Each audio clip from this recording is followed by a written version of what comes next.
I'm audible.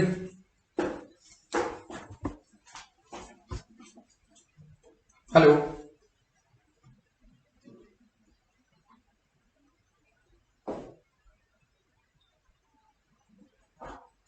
Hello, students. After a long time, I'm here. मेरी आवाज आप लोगों को सबको सुनाई दे रही होगी. Arsalan, Sanjay Kumar. Good evening, everybody. Sorry. Good morning, everybody. I'm audible. अगर मैं audible हूँ, फटाफट मुझे. Yes, संगम त्रिलोक. Good morning, बेटा.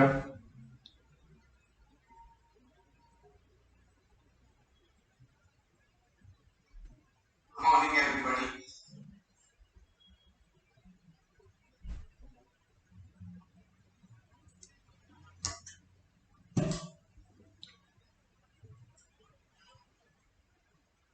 अंकित. ओके. थोड़ा वेट कर लेते हैं 2-3 मिनट तब तक हम लोग बात करते हैं कुछ अदर्स टॉपिक के रेफरेंस में. कुछ आज की जो क्लास है वो थोड़ा सा little bit more important the last class of this sexual reproduction in flowering plant. आज की जो क्लास है वो sexual reproduction in flowering plant की क्लास होगी, चाहे वो 1:25 मिनट ही क्यों ना हो जाए, चाहे वो 1.5 घंटे की क्यों ना क्लास हो जाए, लेकिन आज ये टॉपिक कंप्लीट करना है. और इस टॉपिक के बाद we will start the human reproductive system, उसके बारे में बात करेंगे. लेकिन फिलहाल अभी हम लोग बात कर रहे हैं इस पर्टिकुलर टॉपिक के रेफरेंस में जिसके बारे में हम लोग को डिस्कस करना है, वो है सेक्सुअल रिप्रोडक्शन ऑफ इस पर्टिकुलर फ्लावरिंग प्लांट के रेफरेंस में. दैट इज लास्ट क्लास है, 9th लेक्चर्स इसमें कंप्लीट किए हैं. तो ये जो 9th लेक्चर्स कंप्लीट हुए, नियर अबाउट 8 to 9 आवर्स हम लोगों ने यहाँ पे लिए. तो आज हम लोग बात करेंगे इस पर्टिकुलर टॉपिक के लास्ट, और इसमें 2 डिफरेंट टाइप के टॉपिक्स डिस्कस करने हैं. पहले जैसे कि यहाँ पे एक नाम लिखा हुआ है, यहाँ लिखा हुआ है इंपॉर्टेंट प्रोसेस ऑफ एम्ब्रियोलॉजी या important process that is sexual reproduction in flowering plant. ये जो sexual reproduction of flowering plant के अंदर जो इंपॉर्टेंट प्रोसेस होते हैं वो कौन कौन से हैं, और उसके अलावा कुछ इंपॉर्टेंट पॉइंट्स के बारे में बात करेंगे. और last one important word that is the numericals. जो इस टॉपिक से रिलेटेड न्यूमेरिकल्स आते हैं उनके मैक्सिमम डिफरेंट डायनेस्टी कितनी टाइप की हो सकती है वो आज हम लोग डिस्कस करेंगे. ना finally we will cover the entire topic of this sexual reproduction in flowering plant. तो अभी कुछ लोग बाकी हैं, 1 मिनट लेफ्ट है. अभी हम लोग 1 मिनट के अंदर इस पर्टिकुलर टॉपिक को स्टार्ट करेंगे. Sangam, Ankit, Sanjay and Arsalan, only the few students here. Just देखते हैं अभी और कितने स्टूडेंट जुड़ते हैं, क्योंकि काफी टाइम के बाद हम लोग की क्लास स्टार्ट हुई है. Because I was engaged in the marriage function, and after the marriage function I am injured. Okay, so कल क्लास पॉसिबल हो सकती थी, but due to some health issue I am just I can not unable to join the class or take the class. Okay, बात करते हैं फटाफट अब next another one topic के रेफरेंस में. और वो लोग जो लोग अभी नहीं आए आप उनको मैसेज करके बोल सकते हैं, क्योंकि फ्रेंड्स के थ्रू जो मैसेजेस पहुंचते हैं तो शायद जल्दी व्हाट्सएप ओपन हो जाता है ना. ऐसा है क्या? जब टीचर मैसेज करता है तो व्हाट्सएप देख लेता है, अच्छा हाँ सर ने मैसेज भेजा तो है. तो बात करते हैं पर्टिकुलर इस टॉपिक. और इसके बाद इसके आने वाले टाइम में, क्योंकि ये सुबह मॉर्निंग में कुछ ओपन हो जाएंगे लोगों के स्कूल्स, अगर हैं 11th फाउंडेशन या 12th फाउंडेशन में जो बच्चे हैं उनकी स्कूल्स ओपन होंगे, तो इस क्लास को हम लोग नाइट में शिफ्ट कर देंगे. 8 to 9 इन बिटवीन ये क्लास की टाइमिंग रखेंगे. 8 to 9 और 9 के बाद जो दूसरी क्लास है वो एज इट इज शेड्यूल में हम लोगों की रहेगी. तो बात करते हैं, स्टार्ट करते हैं इस टॉपिक को. 9:05 हो गया, so we will start this topic. ये जो sexual reproduction in flowering plant है, इसमें कुछ इंपॉर्टेंट टॉपिक्स हम लोग के रह गए थे यहाँ पे. ये जो इंपॉर्टेंट टॉपिक्स हैं इसमें 2 वर्ड सबसे पहले आप बात करें, एक तो एपोमिक्सिस के बारे में और एक एम्फीमिक्सिस के बारे में. एक किसके बारे में? एपोमिक्सिस के बारे में, और एक एम्फीमिक्सिस के बारे में. एपो का मतलब होता है यहाँ पे विदाउट. एपो का जो मतलब होता है वो होता है विदाउट, और एम्फी का मतलब होता है बोथ. तो यहां पे जो टर्म एपोमिक्सिस है वो दिया था स्ट्रॉसबर्गर ने. एपोमिक्सिस टर्म दिया था विंकलर ने, और एम्फीमिक्सिस टर्म दिया था स्ट्रॉसबर्गर ने. एम्फीमिक्सिस का मतलब होता है, एम्फी का मतलब बोथ, मतलब सिंगेमी एंड मियोसिस, मतलब फर्टिलाइजेशन और मियोसिस अगर किसी पर्टिकुलर ऑर्गेनिज्म में या फ्लावरिंग प्लांट के अंदर होगा तो वहां बोलते हैं एम्फीमिक्सिस प्रेडिक्शंस. एम्फी का मतलब बोथ एंड मिक्सिस का मतलब फ्यूजन. तो यहां पे दोनों मतलब fusion in the sense mixing मतलब मिक्स होना. तो यहाँ पे वो पर्टिकुलर फ्लावरिंग प्लांट जहां पे फर्टिलाइजेशन और सिनगेमी, फर्टिलाइजेशन को हम लोग क्या बोलते हैं, सिनगेमी। तो फर्टिलाइजेशन और सिनगेमी के साथ साथ क्या हो जाए, मियोसिस देखने को मिले तो वहां बोलते हैं amphimixis, that is involve both meiosis and syngamy. तो जिस पर्टिकुलर प्रोसेस के अंदर सिनगेमी और मियोसिस दोनों होंगे उसे क्या बोलेंगे, एम्फीमिक्सिस। दूसरा वर्ड है जिसे हम लोग बोलते हैं एपोमिक्सिस। ये एपोमिक्सिस टर्म दिया था विंकलर ने, किसने दिया था, विंकलर ने। और इस एपोमिक्सिस टर्म का, एपो का मतलब होता है विदाउट, मतलब वो पर्टिकुलर प्रोसेस जहां पे आइदर सिनगेमी और meiosis both are not takes place, मतलब neither syngamy nor meiosis will takes place, इसको बोलते हैं एपोमिक्सिस। वो particular process is which involves neither meiosis nor syngamy, मतलब वो पर्टिकुलर प्रोसेस जिसके अंदर फ्यूजन ऑफ गैमेट्स नहीं होंगे उसको बोलते हैं एपोमिक्सिस। ये बात क्लियर है। तो एम्फीमिक्सिस में सिनगेमी और मियोसिस दोनों होंगे। एपोमिक्सिस के अंदर जो टर्म विंकलर ने दिया उनके अंदर ना तो सिनगेमी होगी ना मियोसिस होगी। अब हमारे एक साइंटिस्ट हैं हम लोग बोलते हैं इंडियन एम्ब्रियोलॉजिस्ट है, basically father of Indian embryology बोलते हैं पीए माहेश्वरी साहब को। तो पीए माहेश्वरी जो साइंटिस्ट हैं जिनका नाम है पीए माहेश्वरी, तो ये इन्होंने एपोमिक्सिस को एक्सप्लेन किया कि ये जो एपोमिक्सिस होती है वो कई टाइप की हो सकती है। ये जो एपोमिक्सिस हो कैसे होती है, कई टाइप की हो सकती है। और ये एपोमिक्सिस जो कई टाइप की होती है वो होती है पहले एपोमिक्सिस में एपोस्पोरी, जिसको रिकरेंट टाइप बोलते हैं। नॉन रिकरेंट टाइप में होती है एपोगेमी, ये होती है apogamy. Parthenogenesis, parthenocarpy, polyembryony, all these are the type of apomixis. तो मुझे यहां डिस्कस करना है एपोमिक्सिस के रेफरेंस में व्हाट इज एपोमिक्सिस। तो सबसे पहले आपको एक वर्ड याद रखना पड़ेगा एपोमिक्सिस। एपोमिक्स विदाउट, तो विदाउट सिनगेमी, विदाउट मियोसिस जो प्रोसेस होगा उसको बोलेंगे apomixis. And the first one is apospory. Apo word आ गया ना, तो एपो का मतलब ना तो यहां पे क्या होगा, फर्टिलाइजेशन होगा, और ना यहां पे क्या होगा, मियोसिस होगी। ओके, तो एक एग्जांपल के तौर पे लेते हैं पहले कि ये जो एपोस्पोरी है, इस एपोस्पोरी का लिटरल मीनिंग क्या है। तो पहले लिटरल मीनिंग समझते हैं फिर बात करते हैं। तो यहां पे जहां एपोस्पोरी लिखा है इसको उल्टा पढ़ेंगे, स्पोरी की जगह उल्टा पढ़ेंगे। Formation of gametophytic structure, formation of gametophytic structure directly from sporophytic cell, उसको बोलते हैं apospory. Neither syngamy nor meiosis, ना तो सिनगेमी हुआ ना मियोसिस हुआ। तो हुआ क्या कि यहां पे जो स्ट्रक्चर है ये हमारा है, ये हमारा है एम्ब्रियो सैक। ये क्या है, एम्ब्रियो सैक। और ये एम्ब्रियो सैक है, होता कैसा है, ये जो एम्ब्रियो सैक है, ये एम्ब्रियो सैक अगर हम लोग प्लॉइडी लेवल की बात करें तो इसकी प्लॉइडी कैसी होती है,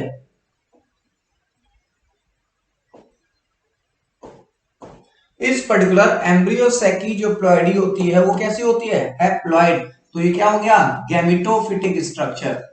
ये हमारा एम्ब्रियो सैक है, ये होता कैसा है, हैप्लॉइड, क्योंकि मेगास्पोर से बनता है। और ये बनेगा किससे, अगर ये मेगास्पोर हमारे इस पर्टिकुलर मेगास्पोर मदर सेल से बन जाए, किससे बन जाए, मेगास्पोर मदर सेल से अगर ये स्ट्रक्चर का फॉर्मेशन हो जाए 2n, that is A diploid. इस मेगास्पोर मदर सेल से अगर हमारा ये एम्ब्रियो सैक बन जाए विदाउट मियोसिस, विदाउट सिनगेमी, इसी को बोलते हैं एपोस्पोरी। दोबारा सुनिएगा, formation of embryo sac, embryo sac that is a gametophytic structure. तो ये गैमेटोफिटिक स्ट्रक्चर किससे बन रहा है, स्पोरोफिटिक सेल से बन रहा है, इसको क्या बोलेंगे, एपोस्पोरी बोलेंगे। तो development of the gametophytic structure या gametophyte directly from sporophytic cell without meiosis और सिनगेमी नोन एज एपोस्पोरी। ये बात क्लियर। और ये हो गया एग्जांपल कि यहां पे जो ये एम्ब्रियो सैक बना, क्योंकि ये डिप्लॉइड सेल से बन रहा है इसलिए ये डिप्लॉइड एम्ब्रियो सैक कहलाएगा। और इसलिए बोलते हैं the formation of embryo sac directly from megaspore mother cell और डिप्लॉइड स्पोरोफिटिक सेल। डिप्लॉइड या स्पोरोफिटिक सेल से जो एम्ब्रियो सैक बन रहा है, गैमेटोफिटिक स्ट्रक्चर जो बन रहा है उसको क्या बोलेंगे, एपोस्पोरी बोलते हैं। यहां तक अगर मेरी बात समझ में आ गई हो तो यू कैन आस्क फटाफट। सुद्रा परवीन, निधि सिंह, ओके, गुड मॉर्निंग बेटा। ये बात अगर मेरी समझ में आ गई है तो फटाफट मुझे यहाँ पे लाइव चैट के थ्रू आप मुझे शेयर कर सकते हैं, सर यस मुझे ये बात समझ में आ गई है। Anybody if you have any doubts you can ask. अगर आपको ये बात समझ में आ गई है तो फटाफट मुझे यहाँ पे शेयर करिए कि यस आई एम अंडरस्टैंड, मुझे समझ में आ रहा है। और या मुझे कुछ भी चैट तो करिए, बिना चैट के कुछ नहीं होगा। जिन्होंने अभी तक लाइक नहीं किया फटाफट लाइक्स को प्रेस जरूर कर दें। यस ओके, अगर आपने, जब आप कोई मैसेज नहीं कर रहे हो, आपने मैसेज कर दिया, संजय कुमार ने मैसेज किया, ये आपको बात समझ में आ गई, तो मेरी बात कंप्लीट हो गई। What is the meaning of apospory? तो क्वेश्चन आपके यहाँ ऐसे होगा, in which following which is apospory? तो वहां ऑप्शन में ऐसे एग्जांपल्स भी हो सकते हैं, ऑप्शन में ऐसे भी हो सकता है, formation of embryo directly from gametophytic cell, ठीक, formation of embryo cell directly from megaspore mother cell known as, that is known as apospory. Okay, next one, that is the apogamy. Apogamy का मतलब फिर वही मैं कहूंगा, apo का मतलब without gametophytic form, तो इसका उल्टा हमने बोलना है, तो formation of sporophytic cell directly from gametophytic structure, it is called as apogamy. Non recurrent type में दूसरा वर्ड है एपोगेमी। मैंने बोला था कि वहां पे अपोजिट वर्ड यूज करना है, तो एपोगेमी का मतलब क्या हो गया? Formation of sporophytic structure, स्पोरो body directly from gametophytic structure. तो यहां पे ये हमारा है एम्ब्रियो। ये जो मल्टी सेलुलर एम्ब्रियो होता है एंजियोस्पर्म प्लांट के अंदर, वो आपको भी पता कैसा होता है, डिप्लॉयड होता है, स्पोरोफिटिक सेल्स है बेसिकली। ये क्या है? This is embryo. ये जो एम्ब्रियो का फॉर्मेशन होगा वो कैसा है? ये कैसा है एम्ब्रियो? डिप्लॉयड। तो ये जो एम्ब्रियो का फॉर्मेशन हुआ, ये एम्ब्रियो का फॉर्मेशन हो रहा है हमारे इस पर्टिकुलर एम्ब्रियो सैक से। ये क्या है हमारा? Embryo sac. तो ये एम्ब्रियो सैक के अंदर कई सारे स्ट्रक्चर्स ऐसे हैं जो हमारे कैसे हैं, यहाँ पे ये हमारे कई सारे स्ट्रक्चर ऐसे हैं जो कैसे हैं, सब के सब हैप्लॉइड। तो यहाँ पे जो स्ट्रक्चर है ये आपका है सिनर्जिड, ये आपके हैं एंटीपोडल्स, और ये आपके हैं एग सेल।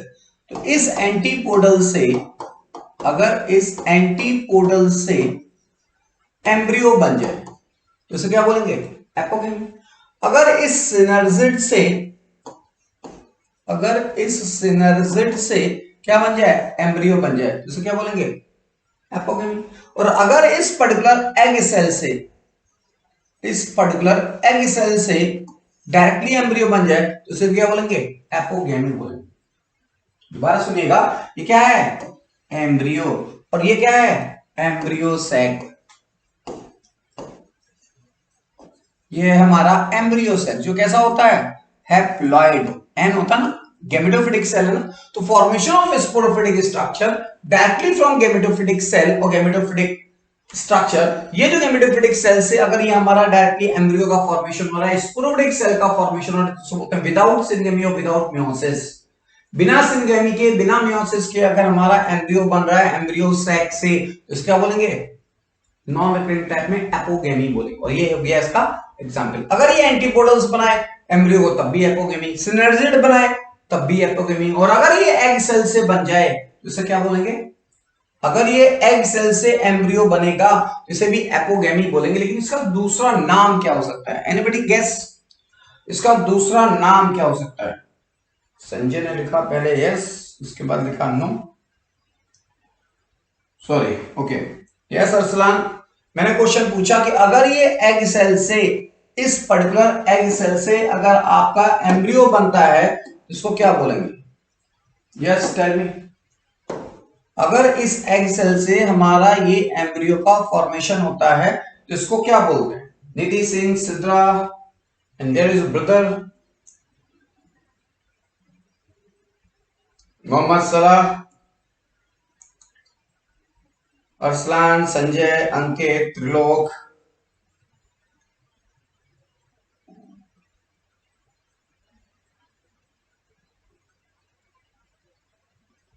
यहां पर हम लोग बात कर रहे हैं कि अगर इस एग सेल से एम्ब्रियो का फॉर्मेशन होगा तो इस कंडीशन में इस पर्टिकुलर प्रोसेस को हम लोग पार्थिनोजेनेसिस भी बोलते हैं।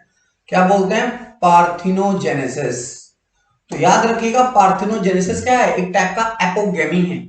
क्या है? एक टाइप का एपोगेमी है ये। तो ये तो बात हुई, हमारा दूसरा प्रोसेस कंप्लीट हुआ जिसको बोलते हैं एपोगेमी। यहां तक आपको मेरी बात क्लियर हो गई होगी, इसको हम लोग बोलते हैं एपोगेमी।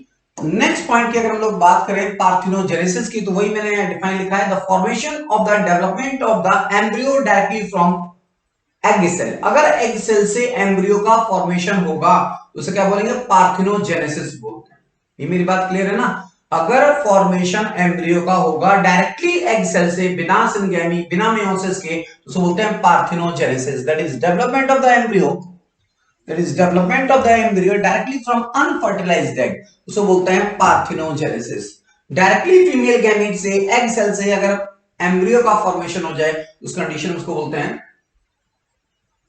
Yes parthenogenesis. वर्ड आएंगे दो, एक होता है पार्थिनोजेनेसिस, एक होता है पार्थिनोकार्पी, एक होता है पार्थिनोगेमी। ये मेरी बात समझ में आई? अगर हम यहां लिखना चाहें तो आप इसको ऐसे कह सकते हो, ये क्या है हमारा multi cellular sporophytic structure that is called as embryo. तो ये जो एम्ब्रियो है, ये एम्ब्रियो का फॉर्मेशन, इस एम्ब्रियो का फॉर्मेशन किससे हो रहा है? इस एम्ब्रियो का फॉर्मेशन इस एम्ब्रियो सैक के अंदर प्रेजेंट होने वाले इस एग सेल से। ये जो एग सेल है, इस एग सेल, और ये हमारी क्या है? Secondary nucleus. यही दो इंपॉर्टेंट है जो फर्टिलाइजेशन और डबल फर्टिलाइजेशन में पार्टिसिपेट करते हैं, बाकी सब तो डीजेनरेट कर जाते हैं। तो इस एग सेल से अगर ये एम्ब्रियो बन जाए directly without fusion of gamete, without meiosis, इसे क्या बोलेंगे? पार्थिनोजेनेसिस बोलते हैं। यहां तक बात क्लियर? क्योंकि ये जो प्रोसेस है, इन प्रोसेस में से जरूर कहीं ना कहीं कोई क्वेश्चन जरूर आपके एग्जाम में पूछे जाते हैं। ओके, नेक्स्ट वर्ड लिखा है पार्थिनोगेमी। पार्थिनोगेमी का मतलब होता है अगर पर्टिकुलर, कभी कभी क्या होता है ना, male male gamete, female female gamete, वो अगर पर्टिकुलर फ्यूज्ड कर जाए, है ना, that is a union, that is a fusion of the two incompatible gamete, fusion of the two incompatible nuclei, fusion of the two incompatible gamete, that is a fusion union of two female gamete. दो male gamete, दो female gamete अगर fuse कर जाएं, unite हो जाएं, तो उसको बोलते हैं पार्थिनोगेमी। ओके, आपको जो दो वर्ड याद रखने हैं, पहला है आपका ये पार्थिनोजेनेसिस और दूसरा वर्ड है पार्थिनोकार्पी। यहां पे ये दूसरा वर्ड है आपका पार्थिनोकार्पी।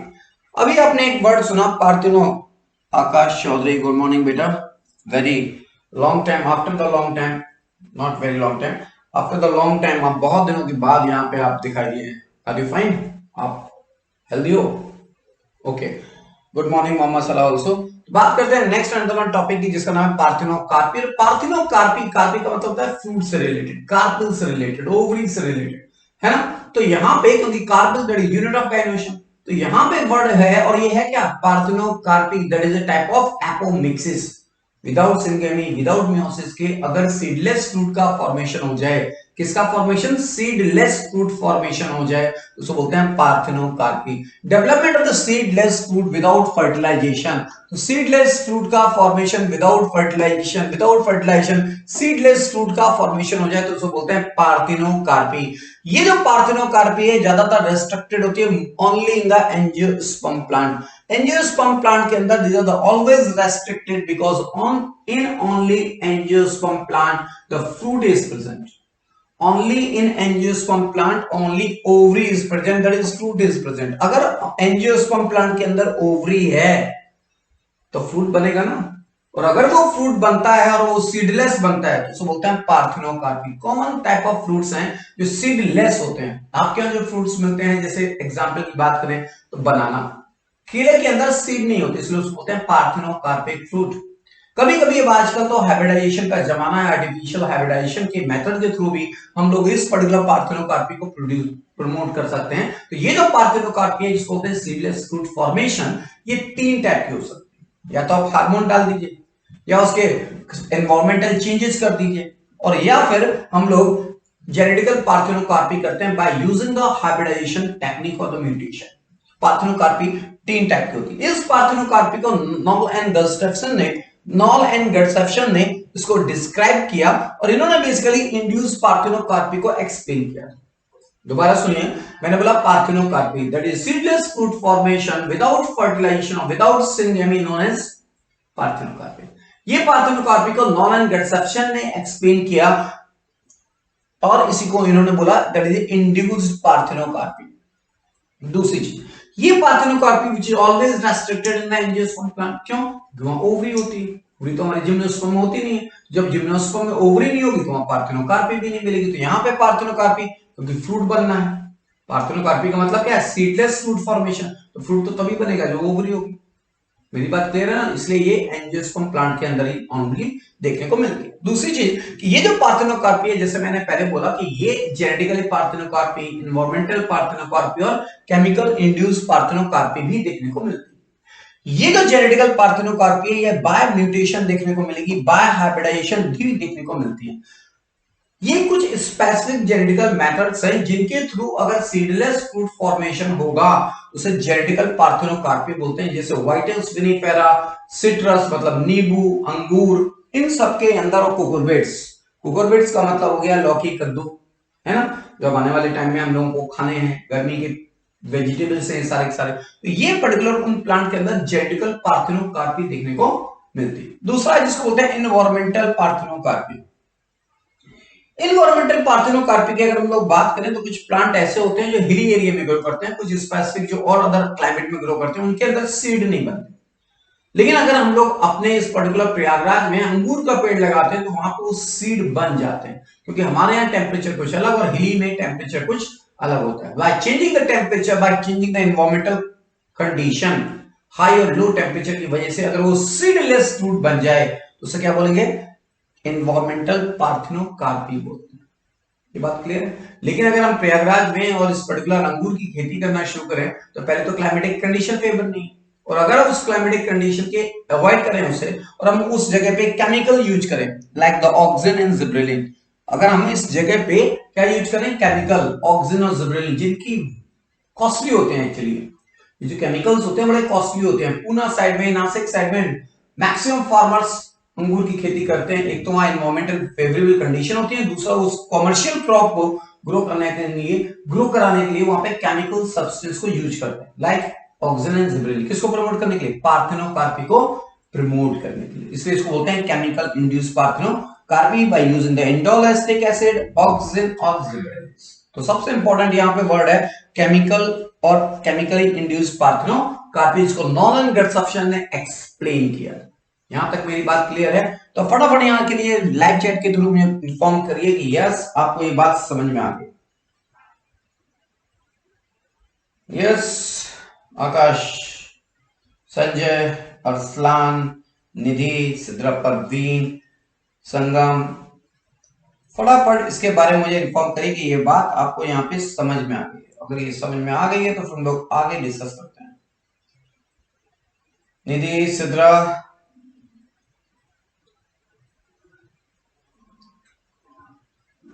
मोस्ट प्रोबेबली अगले टर्म से जो आपको नोटिफिकेशन मिलेगा वो याद रखिएगा, उसमें टाइमिंग को लेकर के थोड़े बहुत लिटिल चेंजेस हो सकते हैं, क्योंकि ये मॉर्निंग टाइम में अब हम लोगों का कुछ स्कूल ओपन होने जा रहे हैं, कुछ स्कूल ओपन हो गए हैं, तो इसलिए ये जो टाइमिंग है उस टाइमिंग को चेंज करना होगा हम लोगों को। हो सकता है ये क्लास MWF में, because today is Thursday, so MWF में ये क्लास कर देंगे 9 o'clock, और TTS में ये हो जाएगी 9 o'clock। तो एक 11th और एक 12th दोनों जो बैचेस चल रहे हैं वो as per 9 o'clock in evening, in night ही रन करेंगे। ओके, मॉर्निंग में केवल एक सार्थक क्वेश्चन सीरीज अभी चलेगी इस वीक, और उसके बाद फिर वो भी चेंज करेंगे, because in the next day मतलब tomorrow I will take the Sarthak series का इंपॉर्टेंट पार्ट होने वाला है, और आज तक जितना मैं यहाँ डिस्कस करूंगा उससे रिलेटेड क्वेश्चंस वहां पे होंगे।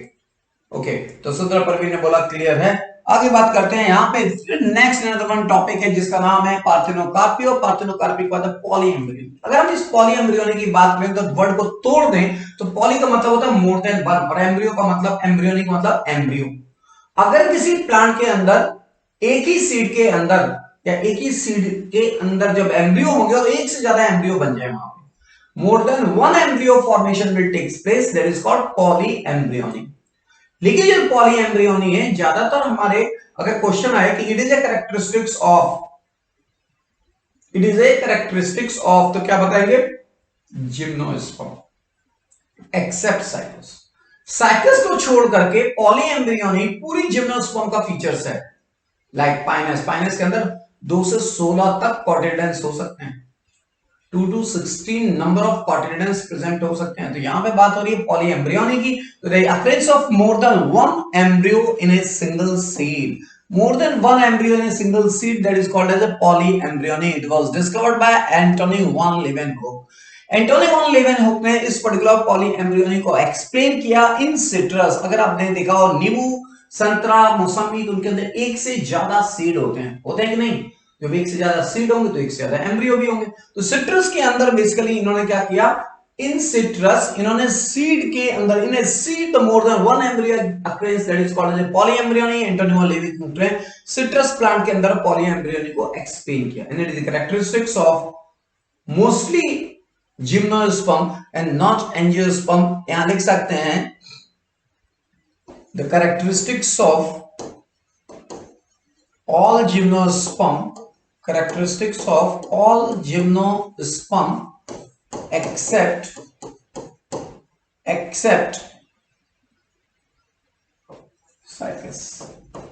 साइकस को छोड़ के बाकी सभी प्लांट के अंदर जिम्नोस्पर्म में पॉलीएम्ब्रियोनी देखने को मिलती है। तो ये बात भी आपको समझ में आ गई।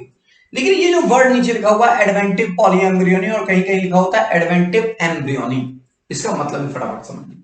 ये जो एडवेंटिव एम्ब्रियोनी है, कभी कभी क्या होता है, जो हमारा ओव्यूल होता है उस ओव्यूल के अंदर, जैसे मान लीजिए ये मेरा ओव्यूल है ना, और इस ओव्यूल के अंदर ये हमारी है इंटेगमेंट, है ना, और ये है हमारा न्यूसेलस, ये है आर्किस्पोरियम सेल। तो इस इंटेगमेंट से, न्यूसेलस से, इस न्यूसेलस से, इंटेगमेंट से अगर एम्ब्रियो बन जाए, क्या बन जाए, एम्ब्रियो, इस एम्ब्रियो का फॉर्मेशन अगर न्यूसेलस और इंटेगमेंट से हो जाए तो उसे बोलते हैं एडवेंटिव एम्ब्रियोनी। मेरी बात याद रखिएगा, ये जो ओव्यूल है, इस ओव्यूल के अंदर जो डिप्लॉयड स्ट्रक्चर है, चाहे वो फ्यूनिकल हो, चाहे वो इंटेगमेंट हो, चाहे वो न्यूसेलस हो, अगर ये सारे diploid structure, diploid means sporophytic cells are involve, इस एम्ब्रियो के फॉर्मेशन में इन्वॉल्व हो जाए तो उसे बोलते हैं एडवेंटिव पॉली एम्ब्रियोनी। ये बात क्लियर है? डिप्लॉयड न्यूसेलस और the integument cells form the embryo in case of citrus, in case of ओपेशिया और in case of Mangifera indica, इसको बोलते हैं एडवेंटिव पॉली एम्ब्रियोनी। ये मेरी बात क्लियर है?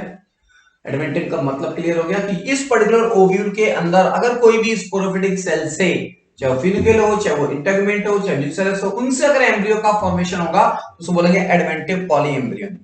ये जो एडवेंटिव पेरी एम्ब्रियोनी का मतलब एक और भी होता है कि in extra is if the extra embryo is develop from same embryo sac, अगर इस पर्टिकुलर सेम एम्ब्रियो सेक से कई सारे एक्स्ट्रा एम्ब्रियोज डेवलप हो जाएं तो उसे हम लोग बोलते हैं ट्रू पॉली एम्ब्रियोनी। याद रखिएगा, ध्यान रखिएगा, ये वर्ड ट्रू पॉली एम्ब्रियोनी की बात याद रखिएगा कि अगर किसी particular embryo sac, same embryo sac से more than one extra embryo या मोर देन वन एम्ब्रियो का फॉर्मेशन हो जाए तो उसे बोलते हैं ट्रू पॉली एम्ब्रियोनी।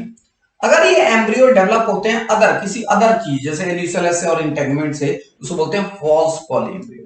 ये बात याद रखिएगा, it is not necessary, it is not your syllabus, आपके सिलेबस में नहीं है, एक्स्ट्रा पॉइंट है कि अगर एक पर्टिकुलर एम्ब्रियो सेक के अंदर, सेम एम्ब्रियो सेक के अंदर कोई एक्स्ट्रा एम्ब्रियो का फॉर्मेशन होता है तो कहलाएगा ट्रू पॉली एम्ब्रियोनी। लेकिन अगर वो एम्ब्रियो का फॉर्मेशन विच डेवलप एल्सवेयर, जैसे यहाँ न्यूसेलस से इंटेगमेंट से हो रहा है, वो कहलाएगी फॉल्स पॉली एम्ब्रियोनी।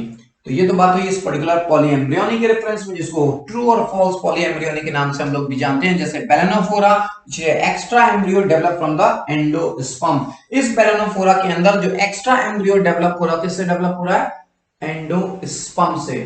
किससे नहीं हो रहा है, सेम एम्ब्रियो सेक से डेवलप नहीं हो रहा है। एम्ब्रियो सेक का मतलब हो गया एंटीपोडल से, सिनर्जिड से, एग सेल से। अगर ये तीनों चीजें इन्वॉल्व होती तो कहलाता ट्रू पॉली एम्ब्रियोनी। और अगर वो एक्स्ट्रा दूसरे किसी चीज से डेवलप हुआ लाइक एम्ब्रियो एंडोस्पर्म, तो उसे क्या बोल रहा है, बेलेनोफोरा में फॉल्स पॉली एम्ब्रियोनी देखने को मिलती है।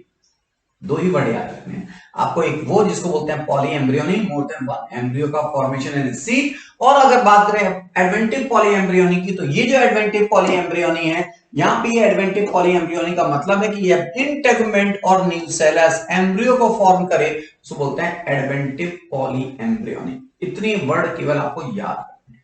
मेरी बात अगर क्लियर है, फटाफट चैट करके मुझे एक्स्ट्रा जो भी आपके कुछ डाउट्स हो उनके बारे में आप यहां पे पूछ सकते हैं फटाफट। You can ask anything else.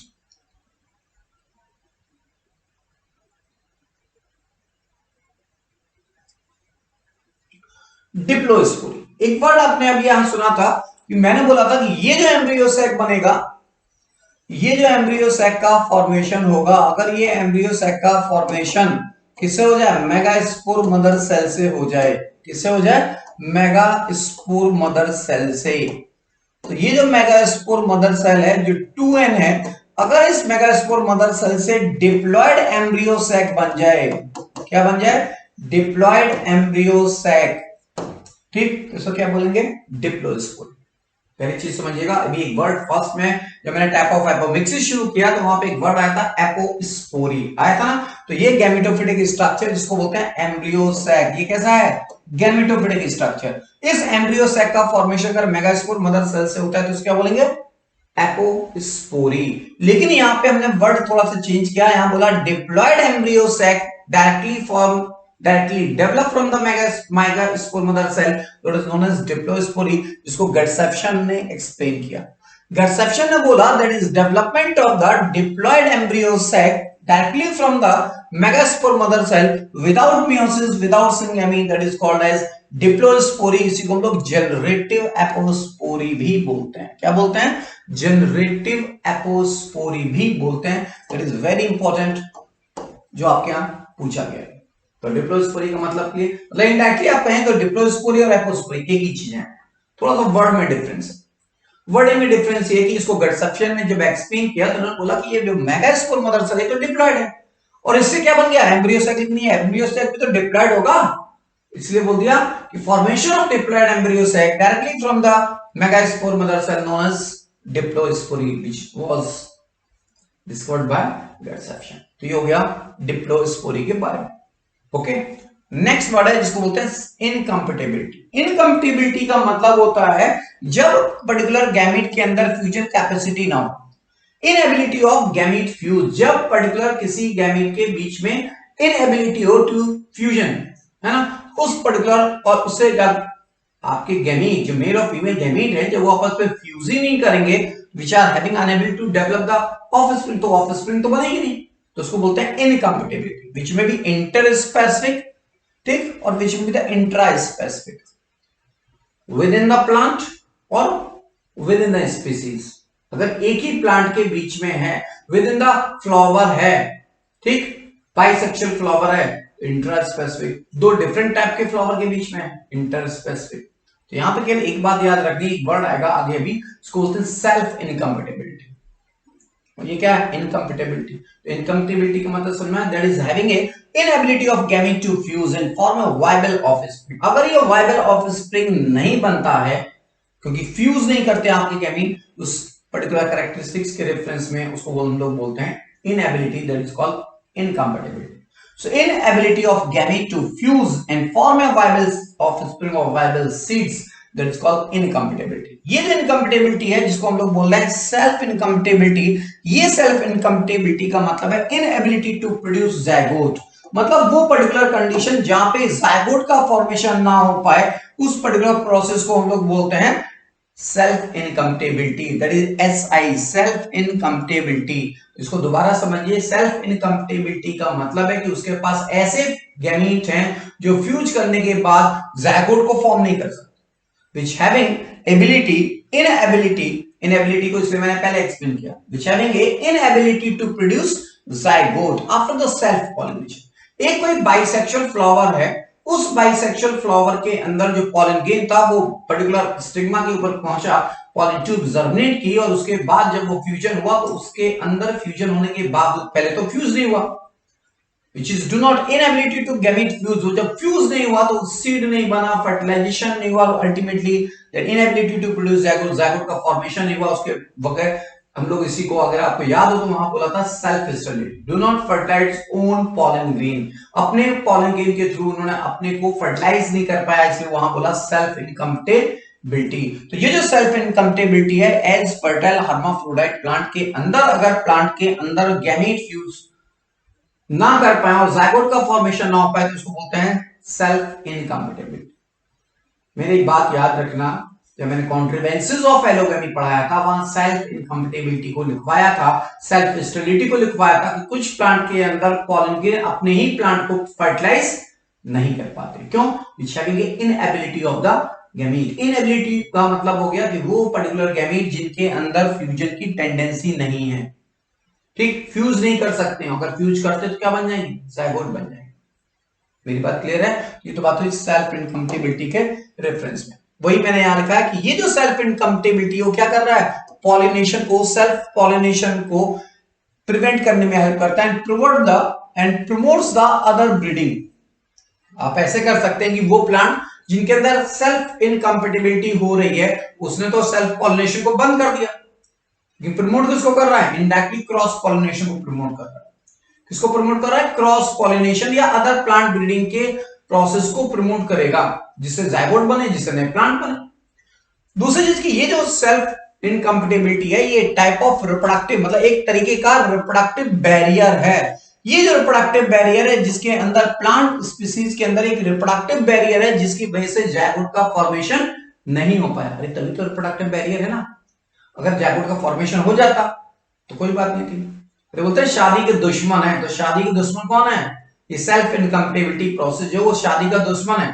अगर शादी हो जाती तो शादी होती कब, जब मेल और फीमेल गैमेट फ्यूज करते, जायगोट बनता, जायगोट तो बना नहीं, मेल और फीमेल गैमेट फ्यूज किए नहीं, ये तो शादी के दुश्मन हो गए ना। तो शादी के दुश्मन कौन है, इसलिए लिखा है it is a type of reproductive barriers with in the plant species. ठीक, this self incompatibility are genetically controlled. ये more than 66 families flowering plant में है जिनके अंदर ये हमारा सेल्फ इनकम्पेटिबिलिटी देखने को मिलता है। और ये है क्या, बेसिकली इंटरस्पेसिफिक सेल्फ इनकम्पेटिबिलिटी का मतलब है due to the fusion of gametes because the absence of suitable attractant. यहां पे सुटेबल अट्रैक्टेंट नहीं होते जिसकी वजह से इंटर स्पेसिफिक इनकम्पेटिबिलिटी यहां पे देखने को मिलती है, जिसकी वजह से यहां पे गैमीट के फ्यूजन नहीं होते, जायगोट फॉर्म नहीं होता, और वो जायगोट फॉर्म नहीं होता है तो यहां पे प्रॉपर सेल्फ स्टेबिलिटी देखने को मिलती है। मेरी बात क्लियर है। और ये है क्या, रिप्रोडक्टिव बैरियर है एक तरीके का। तो ये तो बात हुई सेल्फ इनकम्पेटिबिलिटी के रेफरेंस। यहां तक आपको कुछ बातें याद रखनी है। और ये जो मैंने यहाँ पे लिखा है नोट दैट ये मच मोर इंपॉर्टेंट, फिर मैं यहाँ पे लिखूंगा this is a much more important, most important topics हैं। ये जो आप लिख रहे हो 4-5 वर्ड आप यहाँ देख रहे हो, और अगर ये 4-5 वर्ड आपको यहाँ समझ में आ गए तो शायद मेरे हिसाब से आपको एक और बात समझ में आ जाएगी कि ये जो है 4 हेडिंग से मिनिमम एक क्वेश्चन आपको इस बार भी नीट में 2022 में और अदर टीजीटी पीजीटी एग्जाम से जरूर मिलेगा। ध्यान से सुनेगा, ये जो वर्ड लिखे हैं यहाँ पे, एक वर्ड लिखा है मैंने आउटब्रीडिंग डिवाइसेस। आउटब्रीडिंग डिवाइसेस का मतलब वो प्लांट जिनके अंदर proper self pollination, proper cross pollination नहीं हो रहा है, किसी वजह से नहीं हो रहा है, चाहे वो एपोमिक्सिस की वजह हो, चाहे वो और भी कुछ रीजन हो, तो यहाँ पे हम आउटब्रीडिंग डिवाइस को यूज करते हैं। तो सबसे पहले इस आउटब्रीडिंग डिवाइस का मतलब क्या होता है वो देखते हैं। ये वो डिवाइस है बेसिकली जो हमारे फ्लावरिंग प्लांट के अंदर डेवलप होती है, जो सेल्फ पॉलिनेशन को प्रमोट करती है, सॉरी सेल्फ पॉलिनेशन को अवॉइड करती है। ये एक ऐसी डिवाइस है जो डेवलप होती है प्लांट के through and which avoid the self pollination. ठीक है, मतलब कहने का कि अगर किसी प्लांट में कंटिन्यूअसली सेल्फ पॉलिनेशन हो जाए, जैसे एक हम लोग ह्यूमन के केस में बात करें तो पहले के लोग क्या करते थे, पहले के लोगों की शादियां बड़े सिंपल वे में होती थी और अपने ही गांव के आसपास के एरिया में होती थी, मतलब मुश्किल से 50 किलोमीटर की रेंज में शादी होती थी, है ना। जैसे बलिया का कोई ब्राह्मण है, ठीक, अरे कोई क्या बोलते हैं वहां पे ज्यादातर तिवारी पांडे ये लोग अगर वहां रहते हैं तो इनकी शादी आपस में ही आसपास के, आपस का मतलब आसपास के गांव में हो जाती है।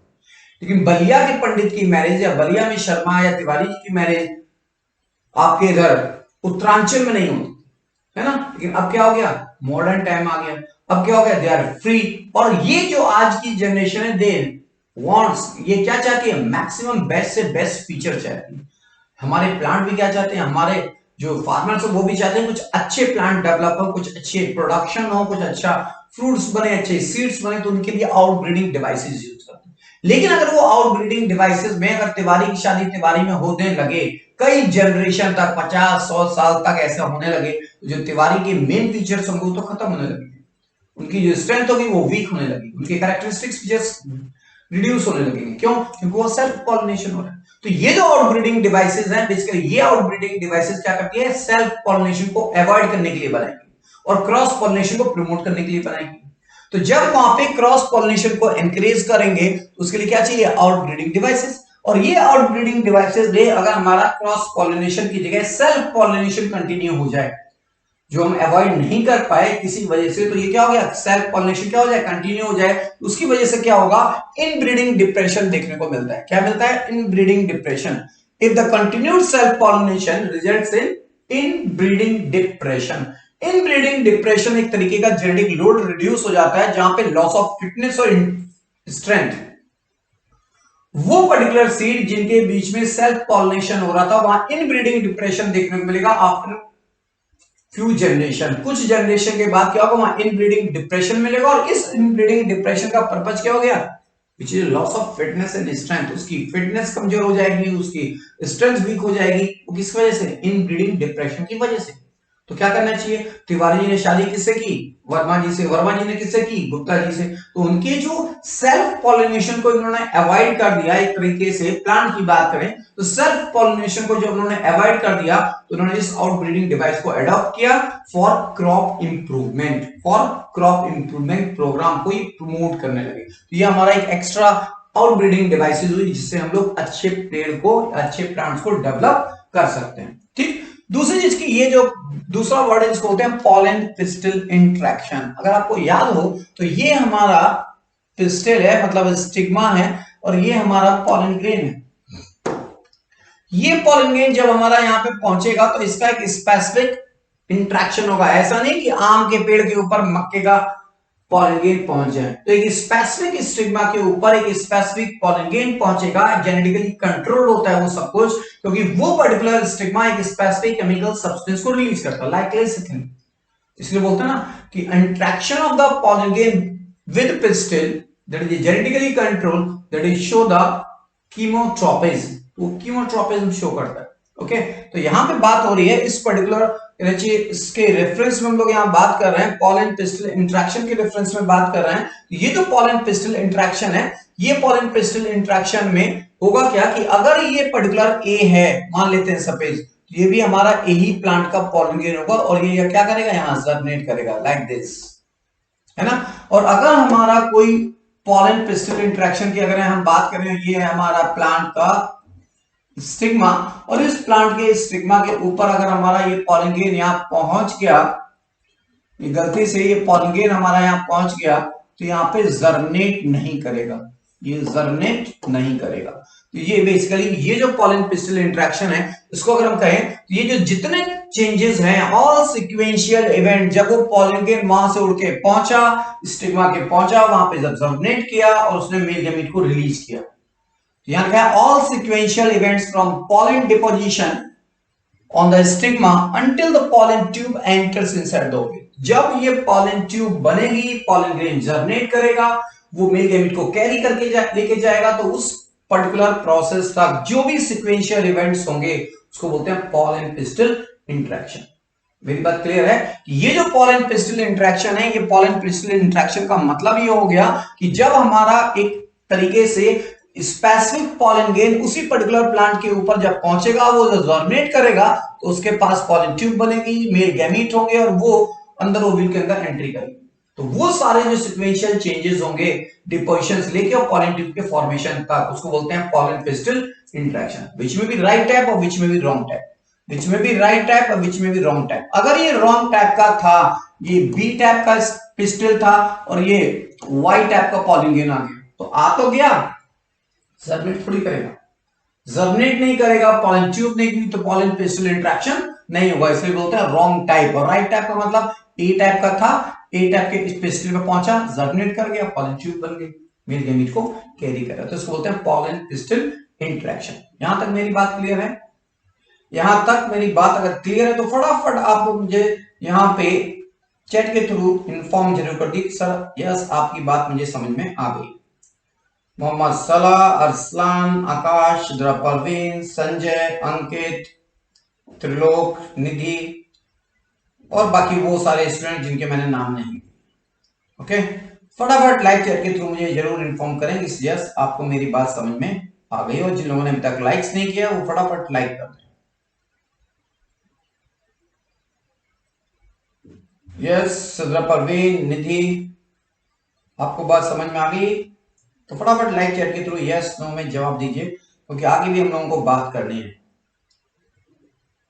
ओके, आकाश ने बोल दिया क्लियर है। एक और वर्ड है, ज्यादातर जो हम लोग यहाँ पे एक वर्ड यूज किया था, क्रॉप इंप्रूवमेंट, क्योंकि हर आदमी चाहता है कि गेहूं का दाना इतना बड़ा हो, हेल्दी हो और बहुत न्यूट्रिटिव हो, फूड प्रॉपर हमें मिले उस पर्टिकुलर गेहूं के दाने से, और वो जो गेहूं के दाने का साइज है वो भी बड़ा बड़ा हो। तो उसके लिए हमें क्या करना पड़ेगा, कुछ आउट ब्रीडिंग डिवाइसेस को यूज करना पड़ेगा, कुछ एग्जैक्टिव पॉलन पिस्टल इंट्रैक्शन को यूज करना पड़ेगा, या फिर हमें हाइब्रिडाइजेशन के थ्रू आर्टिफिशियल हाइब्रिडाइजेशन प्रोसेस को यूज करना पड़ेगा। ये आर्टिफिशियल हाइब्रिडाइजेशन वो पर्टिकुलर प्रोसेस है जो क्रॉप इंप्रूवमेंट में मेजरली यूज होता है। क्रॉप इंप्रूवमेंट का मतलब जो हम क्रॉप के अंदर इंप्रूवमेंट चाहते हैं, bye using the desired pollen grain, हम उस डिजायर्ड पॉलन ग्रेन की हेल्प से उस पर्टिकुलर क्रॉप को क्या कर रहे हैं, इंप्रूव कर रहे हैं। जैसे कि पंजाब के अंदर बहुत सुना है हेल्दी गेहूं होता है, बहुत बड़े बड़े दाने होते हैं। जैसे रतलाम में जो गेहूं होता है वो के अरसठ बहुत अच्छा होता है, और यूपी में थोड़ा सा गेहूं की क्वालिटी बहुत अच्छी नहीं होती। तो उस पर्टिकुलर गेहूं के KW के जो हमारा गेहूं है उसके अगर पॉलन ग्रेन को हम यहां ला करके और उस पर्टिकुलर प्लांट को पॉलिनेट कर दें तो क्या होगा, अच्छी क्रॉप बनेगी। तो ये पर्टिकुलर डिवाइस क्या है, it is one of the major approaches of the crop improvement by using desired pollen grain. Desired pollen grain की वजह से हम जो क्रॉप इंप्रूवमेंट करेंगे उसके लिए वर्ड यूज करते हैं आर्टिफिशियल हाइब्रिडाइजेशन। और उस आर्टिफिशियल जब हम डिजायर्ड पॉलन ग्रेन लेके आएंगे, है ना, और उसको स्टिग्मा पे डालेंगे तो कहलाएगा क्या, पॉलिनेशन। तो यहाँ पे ये आर्टिफिशियल हाइब्रिडाइजेशन यूज करते हैं, जिसमें दो मेथड हम लोग मेनली यूज करते हैं। एक होता है एमेस्कुलेशन, दूसरा होता है bagging, which is achieved by emasculation and bagging. Emasculation की अगर बात करें तो इन जनरल कहें तो रिमूवल ऑफ एंथर। अगर कोई प्लांट है उसका एंथर बड़ा हेल्दी नहीं है, उसके पॉलन ग्रेन हेल्दी नहीं है, तो हमने उसको क्या कर दिया, रिमूव। अगर रिमूव नहीं करेंगे तो वो भी शादी करने पहुंच जाएगा, और जो हमने डिजायर पॉलन ग्रेन लेके आए वो भी पहुंचेगी। तो एक बारात में दो दूल्हे नहीं हो सकते ना। तो क्या करेंगे, हम पहले वाले एंथर को, जो उसका बाइसेक्सुअल प्लांट का जो एंथर है, फॉर एग्जाम्पल ये हमारा स्टिग्मा है, स्टाइल और ये ओके, ये हमारा एंथर है, वो स्टाइल है, ये ओवरी है, और ये हमारा कुछ ऐसे यहाँ पे। तो जब हमारा यहाँ पे पॉलन ग्रेन पहुंचा तो ये हमारे पास क्या है, डिजायर्ड पॉलन ग्रेन, और इसके एंथर को तो हमने वैसे ही काट दिया। ये जो एंथर है, इस एंथर को तो हमने वहां से क्या किया हुआ है, यहां से हमने इसको ऐसे काट दिया है। ठीक, जब हमने इसको काट दिया, रिमूव कर दिया, तो इसको बोलते हैं emasculation, removal of anther from flower before the anther dehiscence. मतलब इस एंथर के फटने से पहले, इस एंथर से पॉलन ग्रेन के रिलीज होने के पहले हमने इस एंथर को रिमूव कर दिया। और ये जो पॉलन ग्रेन थे बाहर के, जो पंजाब से रतलाम से लेके आए थे, उनको यहां पे क्या कर दिया, डाल दिया। ठीक है, तो यहां पे हमारी जो क्रॉप है क्या कर जाएगी, इंप्रूव कर जाएगा। इस पर्टिकुलर क्रॉप इंप्रूवमेंट प्रोग्राम के लिए हम लोग वर्ड यूज करते हैं, मेथड यूज करते हैं, that is artificial hybridization. Okay, दूसरी चीज कि ये जो आर्टिफिशियल हाइब्रिडाइजेशन में, ये तो बात हुई पहला जिसको हमने बोला इमेस्कुलेशन, लेकिन बाइसेक्सुअल फ्लावर में ही होगा ज्यादातर। दूसरा वर्ड है, जब इस इमेस्कुलेटेड फ्लावर के ऊपर हम लोग क्या करेंगे, अगर हमारा ये जो अभी वहां पे ये ऐसे स्टिग्मा था, और इस स्टिग्मा को अगर हम बैगिंग से, बैगिंग का मतलब कवर ना करें, अगर हमारा बटर पेपर है और इस बटर पेपर से अगर हम इसको कवर नहीं करेंगे, तो जो भी अनवांटेड यहाँ पे पॉलन ग्रेन है इस प्लांट के रेफरेंस में यहाँ पे पहुंचेंगे ना, ये जो अनवांटेड पॉलन ग्रेन है, ये अनवांटेड पॉलन ग्रेन से बचाने के लिए, ये इसको पॉलिनेट ना कर दें, इससे बचाने के लिए क्या कर रहे हैं, बैगिंग, जिसमें क्या यूज करते हैं, सुटेबल बैग, बटर पेपर के बैग से यूज करते हैं, which prevent the contamination in the stigma. तो यहां पे जैसे हमारा ये डिजायर्ड पॉलन ग्रेन यहां पे जैसे अंदर पहुंचेगा, तो क्या करेगा, इसको हमारे डिजायर्ड पॉलन ग्रेन की वजह से जो क्रॉप होगी वो इंप्रूव कर जाएगा, पॉलिनेशन बेस्ट होगा, फर्टिलाइजेशन बेस्ट होगा, और गेहूं का साइज चेंज हो जाएगा।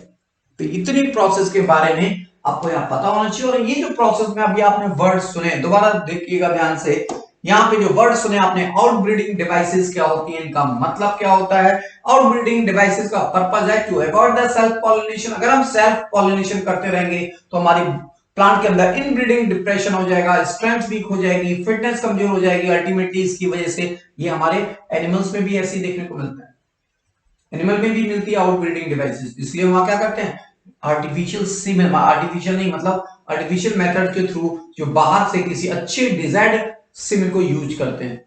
जैसे हम आर्टिफिशियल मेथड में इमेस्कुलेशन करते हैं, वहां भी करते हैं। तो इमेस्कुलेशन क्या होता है, पॉलन पिस्टल इंटरेक्शंस क्या होते हैं और बैगिंग क्या होती है। इतनी बात हम लोगों को यहाँ पे समझनी थी और सुननी थी। फटाफट यहां तक अगर आपकी कोई इंपॉर्टेंट वर्ड्स कोई रह गए हो, कुछ पूछना हो तो फटाफट मुझे यहां पे लिख के एक्सप्लेन कर दिए, बता दीजिए। अंकित,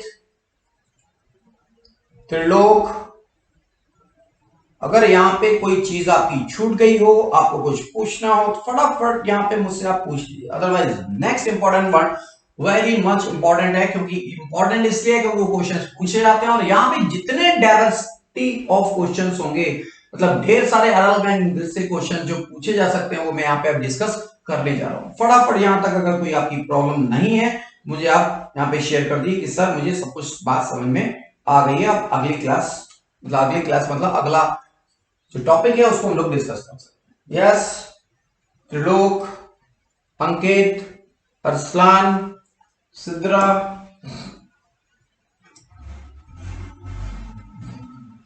और नहीं तो क्वेश्चन पे फटाफट फोकस करते हैं। 5-6 क्वेश्चन हम लोगों को डिस्कस कर दें तो हमारा काम कंप्लीट हो जाएगा। यहां तक मेरी बात कंप्लीट है तो next coming day on Saturday we will start a new one topic that is human reproductive system.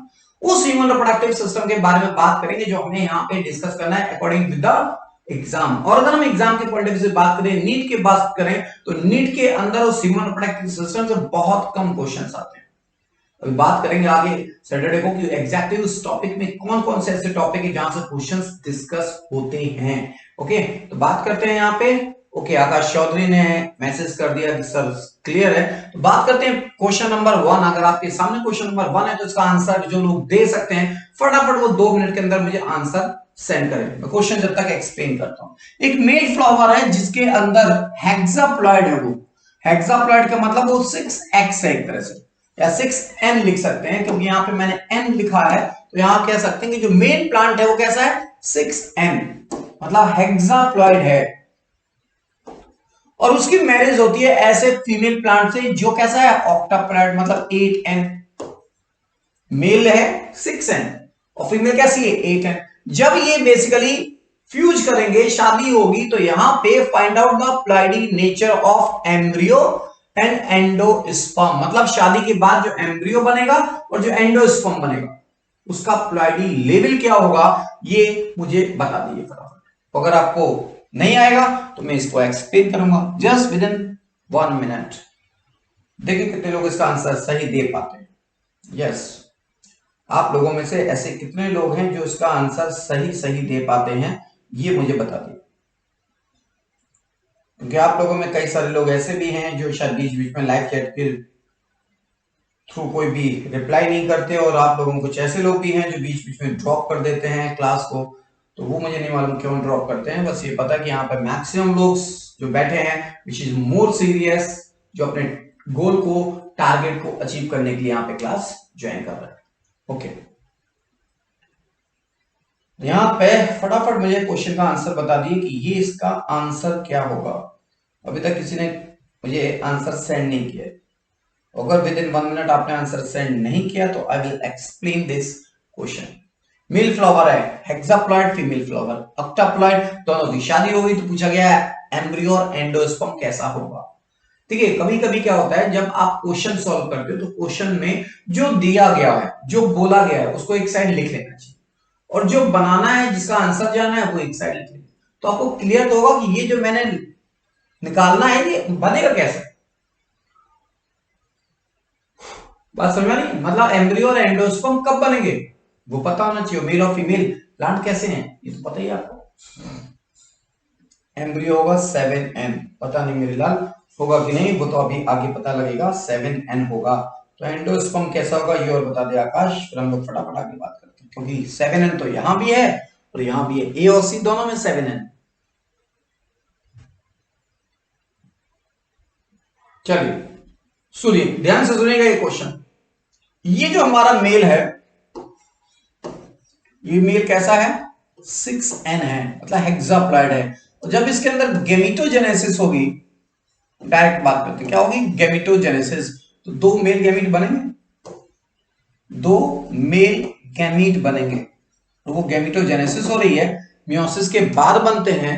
ठीक, तो यहां पे कितने बन जाएंगे 3n और 3, क्योंकि आपको भी पता है मेल गैमेट ऑलवेज हैप्लॉइड होते हैं। ऑलवेज कैसे होते हैं? हैप्लॉइड। मेयोसिस से बनते हैं तो कितने बनेंगे? 4 बनेंगे। और नंबर ऑफ क्रोमोसोम्स आधे। नंबर ऑफ क्रोमोसोम्स आधा हो गया ना, 3n। ये बात क्लियर। अब यहाँ पे जो दूसरा हमारा वर्ड है वो है फीमेल गेमेटोफाइट के रेफरेंस में। क्या है?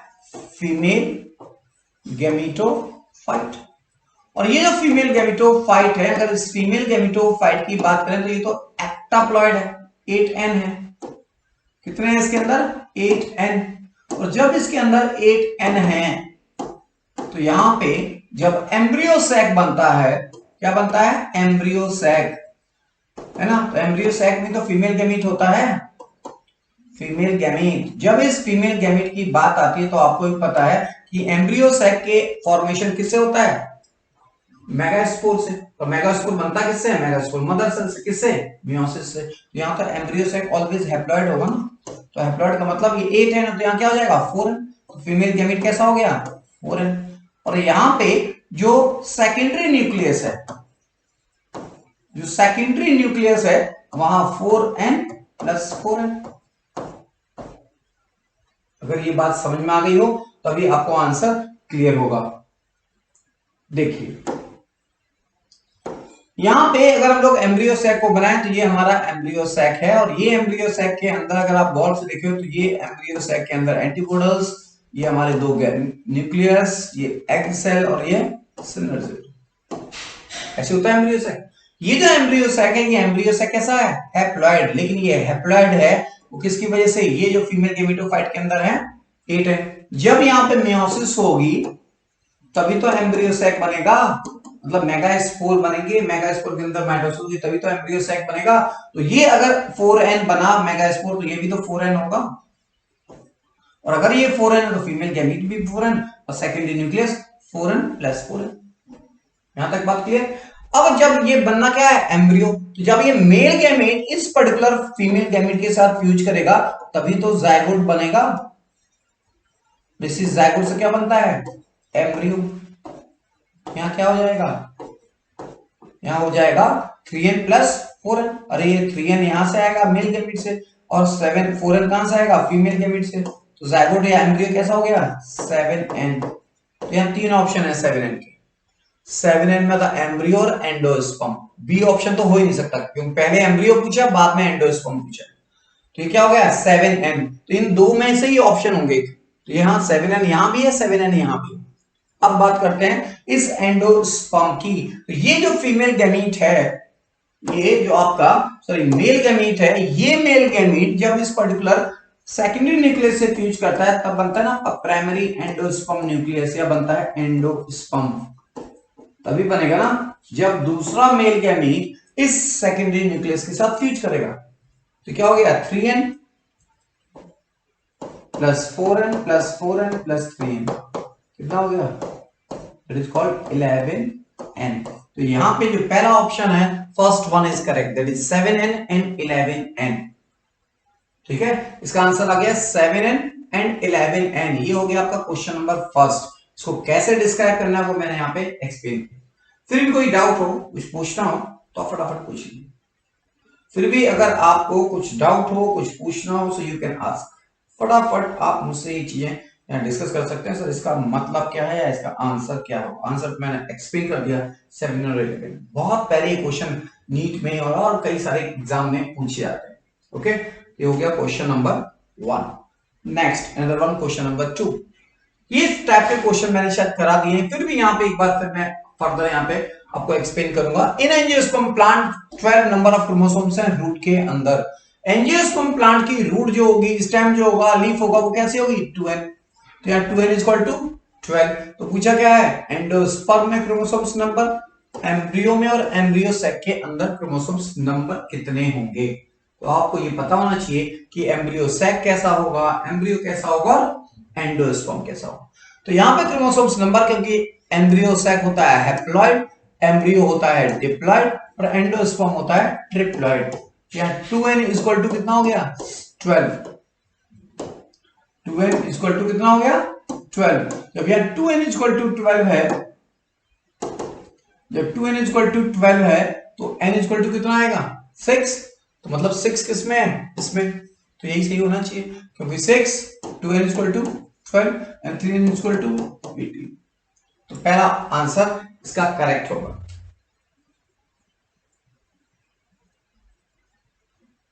दोबारा सुन लो मेरे लाल, इसने पूछा उस क्वेश्चन के बारे में, दोबारा यहां ध्यान से सुनेगा संजय। हमने यहां क्या करना है, एम्ब्रियो और एंडोस्पर्म को बनाना है, इसका प्लॉइडी लेवल क्या होगा ये पता लगाना। तो जब ये एम्ब्रियो बनेगा तो ये तो मेल और फीमेल गैमेट के फ्यूजन से ही बनेगा ना, बनेगा कि नहीं? तो यह मेल गैमेट कैसे हैं, मेल के अंदर तो हेक्साप्लॉइड नेचर है ना, male plant, male flowering plant hexaploid, मतलब 6n है क्रोमोसोम्स नंबर। तो जब किसी पर्टिकुलर प्लांट में, ह्यूमन में कभी भी स्पर्म बनते हो कैसे होते हैं, हैप्लॉइड मियोसिस से बनते हैं। यहां बन गए मियोसिस से 3n और 3n मेल गैमेट हो गए, है ना, 3n इसमें 3n इसमें, दो मेल गैमेट बनेगा तो 3n 3n होगा। जब इस पर्टिकुलर फीमेल प्लांट जो ऑक्टाप्लॉइड नेचर का है, 8n है, 8n नंबर ऑफ प्लॉइडी है उसकी, ये एम्ब्रियो सैक के अंदर, ये सब कैसे हैं, ये सब n है ना, हैप्लॉइड स्ट्रक्चर है ना, क्योंकि मेगास्पोर से बन रहा हूं, मेगास्पोर बनता है किससे, मियोसिस से। तो ये सब कैसे हो जाएंगे, ये सारे एंटीपोडल 4n, और यहाँ पे दो न्यूक्लियस है, दो न्यूक्लियस है ना, इसलिए लिखेंगे 4n प्लस 4n, और फीमेल गैमेट हो, सिनर्जिड हो, सब कैसे हैं 4n। ठीक, अब आपको करना क्या है, इस एंडोस्पर्म को, तो एंडोस्पर्म बनेगा कब, जब दूसरा मेल गैमेट सेकेंडरी न्यूक्लियस से फ्यूज कर, तो सेकेंडरी न्यूक्लियस के पास तो 4n plus 4n, male gamete के पास 3n, तो टोटल कितना हो गया एंडोस्पर्म में, 11n हो गया, 11n, इसलिए इसका आंसर है 7 plus 11n, 7n and 11n। Sanjay बात क्लियर है बेटा? संजय आपका डाउट क्लियर हुआ? आकाश चौधरी ये बात क्लियर हुई, 4n 4n क्यों लिखा है? नॉर्मल कंडीशन में जो सेकेंडरी न्यूक्लियस आप लिखते हो तो लिखते हो ना secondary nucleus n plus n, तो ये n क्या है, that is ploidy level of megaspore, या मेगास्पोर तो 4n है, इसलिए 4n प्लस 4n। यहां तक कोई डाउट हो, कुछ पूछना हो, फटाफट यू कैन आस्क। आकाश, संजय, अरसलान।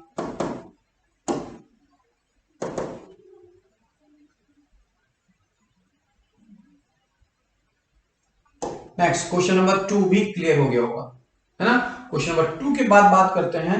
आकाश बोला एंडोस्पर्म मेल का सिर्फ एक गैमेट से ही जुड़ेगा, एंडोस्पर्म मेल के सिर्फ एक गैमेट से ही जुड़ेगा। मेरे लाल, एंडोस्पर्म जब भी बनता है, एंडोस्पर्म जब भी बनेगा,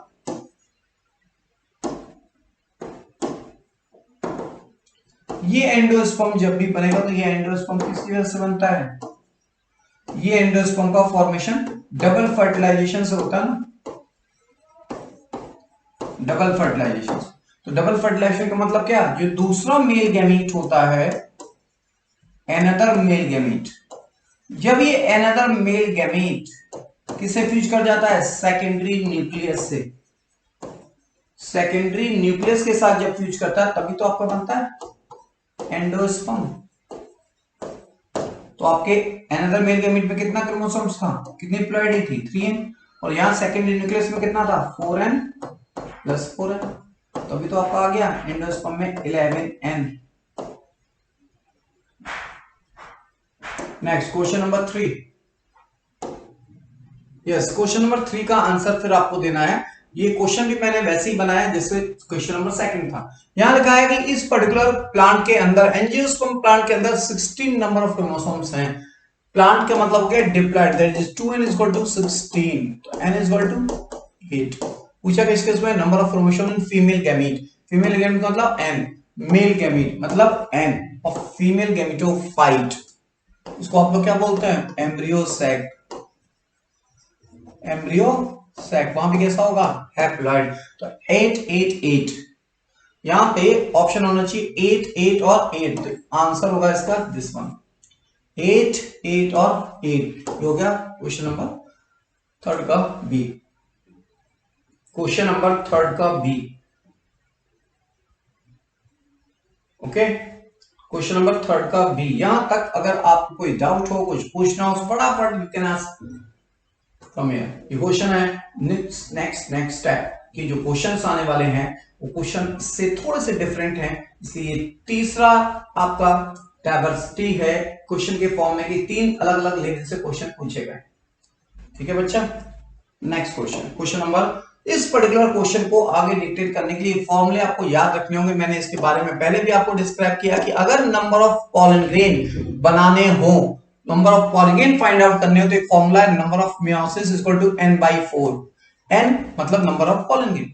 अगर 100 मान लो एग्जांपल दे रहे हैं 100 पॉलन ग्रेन बनाने हैं, कितने पॉलन ग्रेन? 100 पॉलन ग्रेन बनाने हैं, तो कितने बार मेयोसिस होगी? कितने बार हो जाएगी? 100/4। यही होगा ना। तो आ जाएगा number of meiosis equal to n/4। ये फॉर्मूला लगाएंगे तो आपको मेयोसिस पता लग गया कि आपकी मेयोसिस 25 बार होगी 100 पॉलन ग्रेन के बनने के लिए। ठीक। दूसरा वर्ड है for the development of zygote. अगर जायगोट का फॉर्मेशन देखना है, नंबर ऑफ सीड देखने हैं, स्पोर देखने हैं, तो इसके लिए आपका एक फॉर्मूला याद रखेंगे, number of meiosis equal to 5n/4।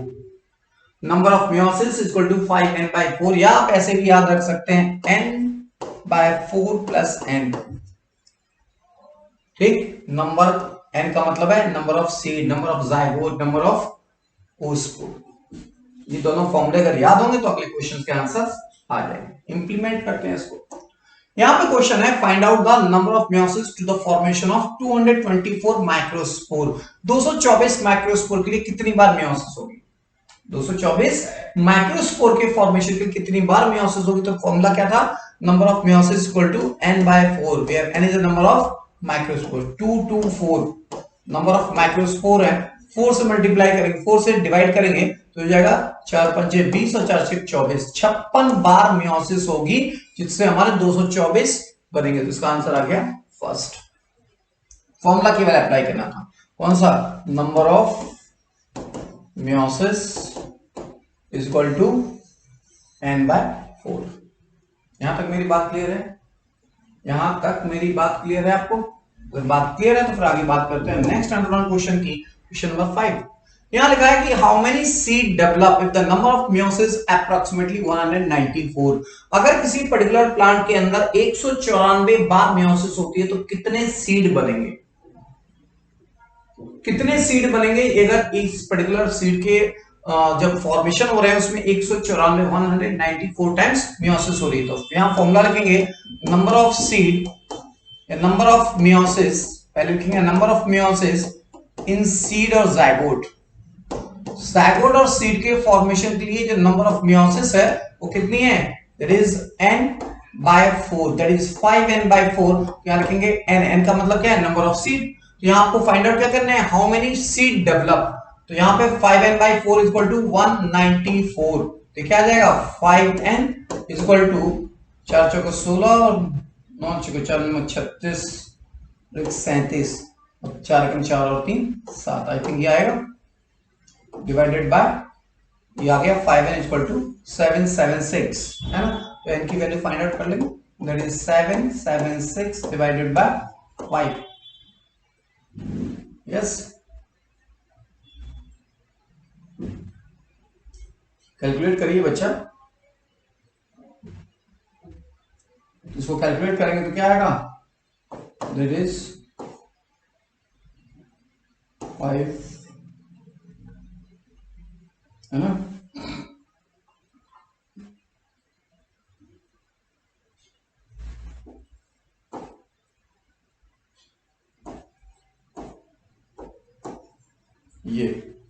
ये आंसर आएगा ना अप्रोक्सीमेट। और अगर यहाँ पे ये वैल्यू जो आई है 155, ये 155.5 हो तो इसका आंसर हो जाएगा 156। लेकिन यहाँ ऑप्शन क्या है? 155.2, तो इसका आंसर क्या आएगा? 700। आंसर हो जाएगा सेकंड, मतलब ये दिस वन 155। ओके, यहां तक मेरी बात क्लियर है? अगर यहां तक मेरी बात आपको क्लियर है तो ये बात भी समझ में आ गई होगी कि अगर नंबर ऑफ मेयोसिस निकाल दिया हुआ है 194 है तो नंबर ऑफ सीड निकाल सकते हैं। और जब नंबर ऑफ सीड निकालेंगे ये डेसिमल में नहीं बन सकते, ये पार्ट में नहीं बनते, सीड तो बनेगा या नहीं बनेगा। तो इसलिए यहाँ पे 0.2 है, केवल आंसर होगा 155। और अगर ये 5 से ज्यादा हो, 0.5 हो, 156 आंसर होता है। क्लियर है? ये हो गया क्वेश्चन नंबर। नेक्स्ट, यहां पे जो क्वेश्चंस की बात हो रही थी वो तो हमारे क्वेश्चन की बात हुई। क्वेश्चन नंबर, आपने कई सारे डिफरेंट एंगल से क्वेश्चंस देखे, नंबर ऑफ सीड देखा, नंबर ऑफ मेयोसिस देखा। तो ये हमारे इस पर्टिकुलर चैप्टर की कंप्लीट इंफॉर्मेशन थी और कुछ इंपॉर्टेंट टॉपिक्स के बारे में भी हम लोगों ने यहाँ डिस्कस किया। तो if you have any doubts तो आप हमारे कमेंट बॉक्स में लिख करके यहाँ सेंड कर सकते हैं अपनी क्वेरीज को। इस गिवन नंबर पे, इस व्हाट्सएप नंबर पे भी आप सेंड कर सकते हैं और आप जुड़ सकते हैं हमारे इस यूट्यूब चैनल्स के थ्रू। तो आप इस नंबर पे मैसेज करिए, एनी क्वेरीज हो तो आप इस क्वेरीज को भी यहाँ पे भेज सकते हैं। इसके अलावा मेरे जो एप्स हैं उस ऐप के थ्रू भी आप उससे जुड़ सकते हैं। उस ऐप को डाउनलोड करिए प्ले स्टोर से और उस ऐप के थ्रू भी आप उससे जुड़ सकते हैं। वहां पे लॉट्स ऑफ नोट्स अवेलेबल है, कई सारे असाइनमेंट्स अवेलेबल है और वहां पे ऑनलाइन क्लास टेस्ट की फैसिलिटीज भी हैं। जैसे कि अभी एक क्लास टेस्ट हो चुका और इनकमिंग डे, आने वाले वीक के अंदर, in last days of the Feb, last days of Feb में, क्योंकि हम लोगों ने पहला ऑनलाइन टेस्ट किया था कब, वैलेंटाइन डे पे, अब लास्ट टेस्ट करते हैं शिवरात्रि पे। लास्ट टेस्ट होगा ऑन शिवरात्रि। तो शिवरात्रि दिन याद रहेगा, प्रिपेयर रहेगा मेंटली, बिकॉज हम लोग लेने वाले हैं टेस्ट और उस टेस्ट का टॉपिक आज बता देता हूं। ये जो मैंने अभी 2 टॉपिक कंप्लीट किए यूनिट 1 के 2 topic, chapter number 1 chapter number 2 in class 12th NCERT, उसका टेस्ट होगा और वो कब होगा, ऑन शिवरात्रि। तो शिवरात्रि में मिलते हैं इस पर्टिकुलर ऑनलाइन टेस्ट के रेफरेंस में और कल सुबह मॉर्निंग में मिलेंगे इस पर्टिकुलर नेक्स्ट सार्थक क्वेश्चन सीरीज के रेफरेंस। और जिन लोगों ने अभी तक इसके रजिस्ट्रेशन नहीं किए हैं, एडमिशन के लिए, तो फटाफट आप एडमिशन ले लीजिए, क्योंकि अब आगे से वो जो एडमिशन फैसिलिटीज होंगी अगर वो ओपन रहती हैं तो वो ओपन रहेंगी अपने विदाउट एनी डिस्काउंट्स के साथ। बात करते हैं, मिलते हैं फिर नेक्स्ट कमिंग। आज फिर एक क्लास होने वाली है जो नाइट में क्लास होगी, आपको पता है 6 PM पे क्लास होती है जो 11th एनसीईआरटी को हम लोग फॉलो कर रहे थे वहां पे। और वहां जो पार्ट बचा हुआ है, अगर वो पार्ट आई थिंक शायद मैंने पूरा प्लांट टैक्सोनॉमी फिनिश कर दी है, मॉर्फोलॉजी फिनिश कर दी है, तो आज next another one new topic start होने वाला है, वो है प्लांट क्लासिफिकेशन। वो प्लांट क्लासिफिकेशन को हम लोग डिस्कस करेंगे उस पर्टिकुलर 6 PM की क्लास में। मिलते हैं फिर at 6 PM। So like share and subscribe करना बिल्कुल नहीं भूलिएगा। Thank you very much and मिलते हैं 6 PM। Thank you so much.